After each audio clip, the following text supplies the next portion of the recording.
Burj ഖലീഫയുടെ ചുവട്ടിൽ അതിൻ്റെ ചുവരുകളിൽ ചാരി നിന്ന് മുകളിലേക്ക് നോക്കിക്കൊണ്ട് കാണുന്ന സ്വപ്നം, അല്ലെങ്കിൽ അതിൻ്റെ ഏറ്റവും മുകളിലത്തെ ഒബ്സർവേഷൻ ഡെക്കിൽ പോയി നിന്ന് ആ നഗരത്തെ ആകെ കണ്ടുകൊണ്ട് നിങ്ങൾ കാണുന്ന സ്വപ്നം, നിങ്ങൾ ഡ്രീം ചെയ്യുമ്പോൾ നിങ്ങളുടെ ഡ്രീം വലിയൊരു ഡ്രീമായി മാറുന്നത് നിങ്ങൾ തന്നെ അനുഭവിക്കും.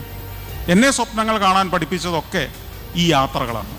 ഈ യാത്രകളിലൂടെ നമ്മളെപ്പോലെ 5.5 അടി പൊക്കവും എന്നേക്കാൾ തൂക്കവും കുറഞ്ഞ കൊച്ചു മനുഷ്യരാണ് ഈ അത്ഭുതങ്ങളെല്ലാം സൃഷ്ടിച്ചു വെച്ചിരിക്കുന്നത് എന്ന് തിരിച്ചറിയുമ്പോൾ എങ്കിൽ പിന്നെ എനിക്കും എന്തുകൊണ്ടായിക്കൂടാ എന്ന തോന്നൽ എനിക്ക് സ്വയം ഉണ്ടാവുന്നു.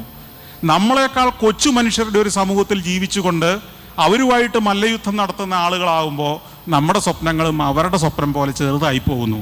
അതാണ് നമ്മൾ യാത്ര ചെയ്യാത്തവന് സംഭവിച്ചു പോകുന്നത്.